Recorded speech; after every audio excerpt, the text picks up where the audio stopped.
Hey, Dad and Rose, Kyle here in the Monasco household down here in Nampa.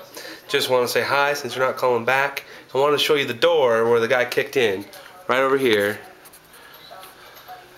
So the guy kicked it in, kind of broke it about right here. There's that piece missing. There's this stuff kind of all busted up and stuff. The guy kicked it. There's my deadbolt. He kicked it about right here. Pretty crazy stuff. Anyway, that's all done.